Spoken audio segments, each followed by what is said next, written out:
कर्मचारी थी, महिला पुलिस कर्मचारी थी, उसके साथ अश्लीलता हुई है। ये अगर हुई है तो ये बहुत ही खतरनाक आरोप है। लेकिन देशद्रोह का आरोप लगा दिया गया है पुलिस द्वारा।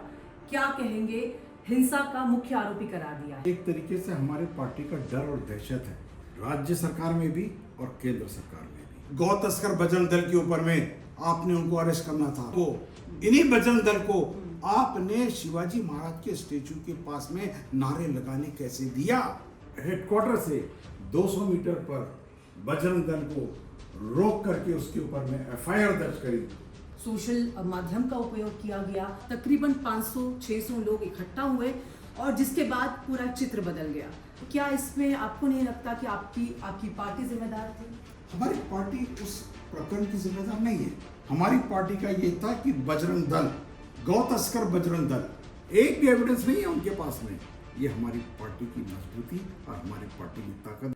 17 मार्च का वो दिन जिस दिन नागपुर जल रहा था, लोग चीख रहे थे, हिंसा हुई और इसी हिंसा का मुख्य आरोपी, जिसे खास तौर पर पुलिस ने मुख्य आरोपी का नाम दिया है, देशद्रोह करार कर दिया है, फहीम खान, जिस पार्टी से बिलोंग करता था, माइनॉरिटीज डेमोक्रेटिक पार्टी, उसी पार्टी के अध्यक्ष जो है हमारे साथ इस समय मौजूद है, हमीद इंजीनियर साहब, कार्यकारी अध्यक्ष। बहुत बड़ी बात है, देशद्रोह का आरोप लगा दिया गया है पुलिस द्वारा। क्या कहेंगे? हिंसा का मुख्य आरोपी करार दिया है। ये पुलिस का आरोप है और मैं समझता हूँ ये एक तरीके से हमारे पार्टी का डर और दहशत है, राज्य सरकार में भी और केंद्र सरकार में भी। और इसीलिए क्योंकि हमने संघ हेडक्वार्टर से 200 मीटर पर बजरंग दल को रोक करके उसके ऊपर में एफआईआर दर्ज करी, इसकी दहशत राज्य सरकार में भी है और केंद्र सरकार में भी है। जो वो राजनीतिक आरोप लगा रही है उसको मास्टरमाइंड बता रही है और साथ ही साथ वो उस पर देशद्रोह का मामला कर रही है। एक भी एविडेंस नहीं है उनके पास में। ये हमारी पार्टी की मजबूती और हमारी पार्टी की ताकत है, जिससे सरकार डर गई है। साइबर सेल की तरफ से काफी सारे रिपोर्ट्स सामने आए हैं जिसमें साफ तौर पर देखा जाता है कि हिंसा फैलाने के लिए मैसेज का उपयोग किया गया, सोशल माध्यम का उपयोग किया गया, लोगों को इकट्ठा किया गया मैसेजेस के द्वारा। तकरीबन 500-600 लोग इकट्ठा हुए और जिसके बाद पूरा चित्र बदल गया। तो क्या इसमें आपको नहीं लगता कि आपकी पार्टी जिम्मेदार थी? हमारी पार्टी उस प्रकरण की जिम्मेदार नहीं है। हमारी पार्टी का ये था कि बजरंग दल, गौ तस्कर बजरंग दल, जिसने शिवाजी महाराज के स्टेचू के पास एक प्रोसेशन के अंदर में बाबा ताजुद्दीन के यहाँ चढ़ने वाली जो चादर है उसकी विटंबना करी, पैर रख करके विटंबना करी और पूरे देश को नहीं पूरे वर्ल्ड को एक संदेश दिया कि हम धार्मिक खिलवाड़ किस तरह से कर सकते हैं, हमारी क्या ताकत है। उस ताकत को रोकने के लिए कोई पॉलिटिकल पार्टी नहीं आई, न कांग्रेस आई, न कोई आई। ताकत क्या? हिंसा फैलाना। हिंसा फैलाने जो उसने आतंकवाद फैलाया धर्म के खिलाफ, लाते लगा करके कोई अपना कुरान के ऊपर में, उसको आरोपी बनाने के लिए लॉ के एतबार से एफआईआर दर्ज करने के लिए पार्टी ने गणेशपेट के अंदर में उनको मजबूर किया पुलिस को, आप जो ये आरोप नहीं लगा रहे, प्लेन आरोप लगा रहे, इसको भी आरोप लगाओ, जो उसने विटंबना करी और उसके अंदर में हमारी पार्टी कामयाब हुई। बदले में क्या किया? कामयाबी हुई मतलब कैसे? कुछ नहीं, बात जो पूरा नागपुर आधा जल उठा है, हम देख सकते हैं साफ तौर पर। गाड़ियों को जलाया गया, लाखों का नुकसान हुआ। जो मासूम लोग थे आज घरों के भीतर डर कर बैठे हैं। पुलिस कर्मचारी थी, महिला पुलिस कर्मचारी थी, आपको भी पता होगा, ये रिपोर्ट्स सब सामने आई हुई है, एफआईआर में दर्ज है। उसके साथ अश्लीलता हुई है, कपड़े फाड़े गए हैं। तो ये आप इसको किस तरह का बदला मानते हैं? जितने आरोप है ये अगर हुए हैं तो ये बहुत ही खतरनाक आरोप है, लेकिन हमारी पार्टी का इसके अंदर में कोई भी रोल नहीं है। वो लोग कौन?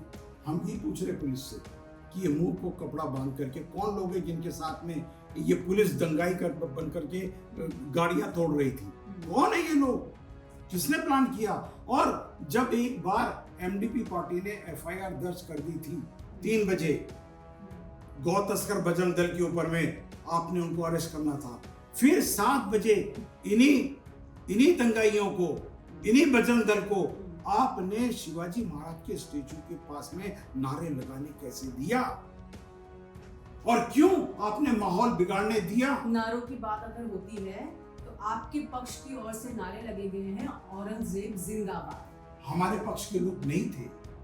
हमारे क्या पक्ष, आप मानते हैं, मतलब औरंगजेब की तारीफ आपको भी करते हुए मैंने सुना था कई बार, क्या क्या बताएंगे? किस क्रूर चीज? शासक था औरंगजेब। औरंगजेब हर शासक क्रूर होता ही है, लेकिन अगर उसकी कोई अच्छे काम है तो वो अच्छा काम है। अच्छा, लेकिन जैसे अखंड भारत बनाना, हिंदू धर्म का धर्म स्थल चीन को ठोक करके वापस लाना, ये गलत काम है।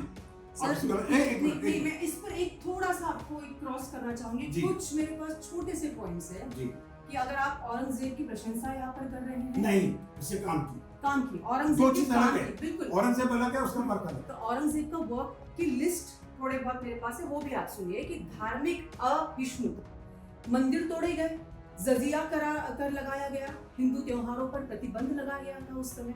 अब अगर बात छिड़ी है तो उन्होंने क्या कुछ किया वो भी सुन लेते हैं। सत्ता के लिए कुछ निर्दयता की गई थी, पिता शाहजहां को कैद किया गया था, भाइयों को मरवा दिया गया था, उन्हीं के द्वारा हुआ ये है। क्रूरता है, इसका कोई समर्थन नहीं करेगा। बिल्कुल। तो नहीं, अगर आप अच्छाई की बात कर रहे हैं, एक आदमी यदि अगर पिता को मरवा रहा है, भाई को मरवा रहा है, वो कैसा अच्छा प्रशासक हो सकता है? बिल्कुल नहीं हो सकता। आप ही ने अभी कहा कि उसका काम ना, उसका वर्क की प्रशंसा की, आदमी की नहीं। आदमी की प्रशंसा में मत जाइए, ये व्यक्तिगत प्रशंसा हो गई। अगर कोई भी शासक है उसके वर्क की प्रशंसा की जाएगी, व्यक्ति की नहीं। अगर उसने अपने पिता को और पुत्रों को अगर कत्ल किया है तो ये तो क्रूरता है ना। गुरु तेग बहादुर जी की भी हत्या हुई थी इस्लाम कबूल न करने। किस तरह की क्रूरता को आप समर्थन दे रहे हैं? बिल्कुल नहीं, इसको समर्थन बिल्कुल नहीं दिया जाएगा। इसको कौन समर्थन करेगा? शाहजहां जिंदाबाद के नारे किसने दिए सर? भीड़ के लोग आए थे, और ये भीड़ के लोग बजरंग दल की वजह से आए थे, हमने नहीं बोला। आपके पक्ष के 6 लोगों पर देशद्रोह का आरोप लगाया गया। देशद्रोह ये राजनीतिक आरोप है, ये राजनीतिक आरोप है, ये डर और दहशत है हमारी पार्टी का सरकार में, और बीजेपी और ये अपना केंद्र सरकार में जो राजनीतिक आरोप लगा रही है। अगर एफआईआर दर्ज करना देशद्रोह है तो फिर हर पार्टी के ऊपर में देशद्रोह का आरोप लगाइए। बजरंग दल पर भी एफआईआर दर्ज हुआ था और काफी लोगों की गिरफ्तारी हुई है। बजरंग दल की गिरफ्तारी तब तक नहीं हुई, ये अपना 17 तारीख के शाम तक 3 बजे लगने के बाद नहीं हुई। और अगर आज करें तो सरेंडर है, गिरफ्तारी कहाँ है? पूरा सरेंडर किया। फहीम खान के बारे में थोड़ा बहुत जानना चाहूंगी, उनका बैकग्राउंड क्या था? लोकसभा इलेक्शन में भी केंद्रीय मंत्री नितिन गडकरी के खिलाफ वो चुनाव में लड़े हुए थे। अब कुछ बताना चाहेंगे उनके बारे में, कुछ जानकारी देना चाहेंगे? क्या ये पार्टी रजिस्टर्ड है? क्या ये किसी केंद्रीय मंत्री के खिलाफ लड़ना गुनाह है? तो राजनीतिक हक है। बिल्कुल हक है, लेकिन उनके बारे में हमें कुछ जानकारी नहीं, बहुत सीधा इंसान है, बहुत सीधा इंसान है। एक छोटा सा व्यापार है उसका। किस चीज का व्यापार है? वो नकाब का व्यापार करता है, कोई उस पर आरोप नहीं है, कोई एफआईआर नहीं है। अगर एक दो छुटमुट होगी तो वो राजनीतिक है। ऐसे कई राजनीतिक एफआईआर मुख्यमंत्री पे भी है, प्रधानमंत्री पे भी रहे और हर नेता पे रहते हैं, तो उसके ऊपर में कोई क्रिमिनल ऑफेंस नहीं, ये नहीं है। राजनीतिक अपना एक दो है, भाई कहीं प्रदर्शन कर दिया, कुछ कर दिया, ये तो सभी नेता के ऊपर में रहते हैं, तो आरोपी तो कहीं भी नहीं है, उसका कैरेक्टर भी सही है। और उसने कोई कहीं, अच्छा हम तो अभी ये कहते हैं कि आपने एफआईआर में उसको मास्टरमाइंड भी नहीं बताया है। आज दूसरे दिन मास्टरमाइंड कैसा हो गया, और तीसरे दिन जब ये इल्जाम लगता है कि पुलिस इसमें इन्वॉल्व है, आप उसको देशद्रोही कर देते हैं। अरे 1 मिनट आप खड़े नहीं हो सकते कोर्ट के अंदर में, एक एविडेंस नहीं दे सकते? हम तो एक एविडेंस मांग रहे हैं अभी भी, कि आप बताइए वो दंगाइये के अंदर में एक भी एविडेंस दे दीजिए कहीं कि वो 17 तारीख के नाइट में किसी दंगे के अंदर में इन्वॉल्वमेंट है, हम उसको तुरंत हटा देंगे। लेकिन आप दे नहीं पाओगे क्योंकि वो इन्वॉल्व ही नहीं है। और लेकिन आप ये जो इल्जाम लगा रहे, राजनीतिक इल्जाम, ये हमारे पार्टी का आपका में डर है, और आप डर के कर रहे हैं। और वाकई अगर कोई मोदी सरकार को और कोई फडणवीस सरकार को रोक सकता है, आरएसएस के हेडक्वार्टर से 200 मीटर के अंदर में वो माइनॉरिटीज डेमोक्रेटिक पार्टी है, वो हमारे जीआरओ ने बिल्कुल उसको साबित कर दिया। और हाँ, I am proud as a कार्यकारी अध्यक्ष, मैं उनके वर्क के ऊपर में जो उन्होंने एफआईआर दर्ज कराई बजरंग दल के ऊपर में, मैं उनको मुबारकबाद देता हूं। लेकिन अगर उनका इन्वॉल्वमेंट कहीं होगा दंगे के अंदर में, तो मैं पहला आदमी होगा कि उनको निकाल के बाहर करूंगा। निकाल कर बाहर तो वो ऑलरेडी हो चुके हैं, शायद से वो डेफिनेटली गिरफ्तारी हुई है, कार्रवाई गिरफ्तार तो कितने लोग हुए हैं?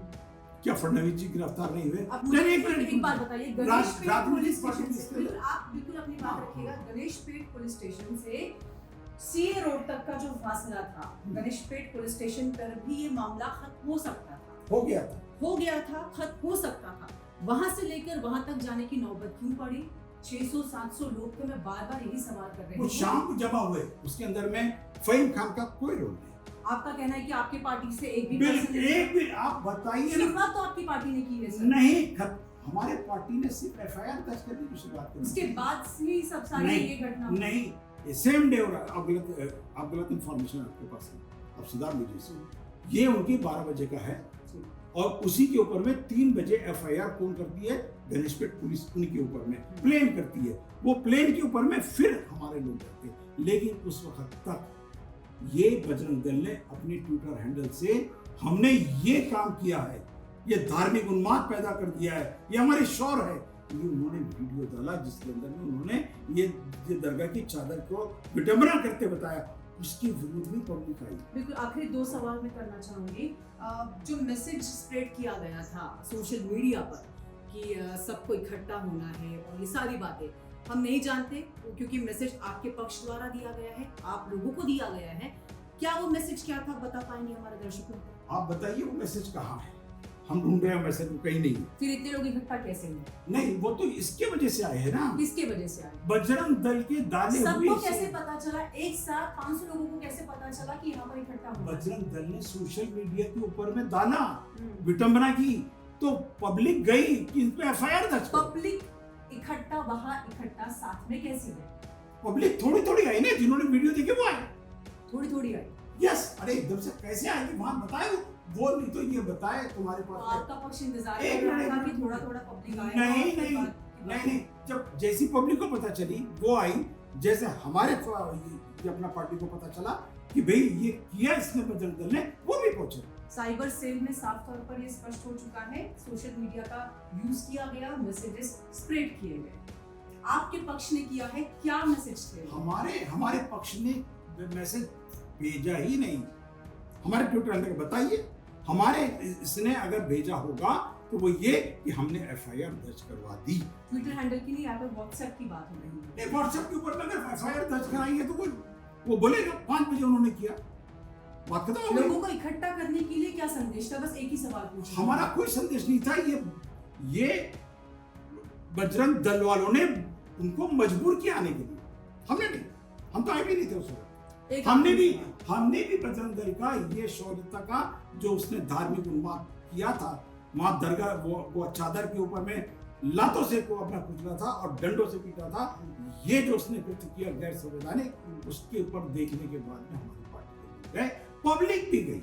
अब पब्लिक क्या बोलती है वो हमारी पार्टी की नहीं, हमारी पार्टी के जो लोग थे वो गमछा पहने हुए थे। उनके जो भी अगर वीडियो है, अगर ऐसे वीडियो तो प्लीज बताएं। वो एक भी नहीं एविडेंस दे रही है। मैं फिर बता रहा हूँ, आतंकवाद का उसने जबरदस्ती लगा दिया। ये राजनीतिक आरोप है और राजनीतिक आरोप को हमारे कोई फर्क नहीं पड़ता। ये हमारी पार्टी की मजबूती है और हम पूरी तरीके से राजनीतिक मोदी सरकार को भी बताएंगे, पूरे देश में बताएंगे और चुनाव के जरिए बताएंगे। एक आखिरी सवाल, नागपुर की पहचान समूचे देश में एक बेहतरीन शहर के नाम पर है, शांतिप्रिय शहर के नाम पे है, भाईचारा यहाँ पर हर बार देखने मिला है, चाहे वो कोई समाज हो।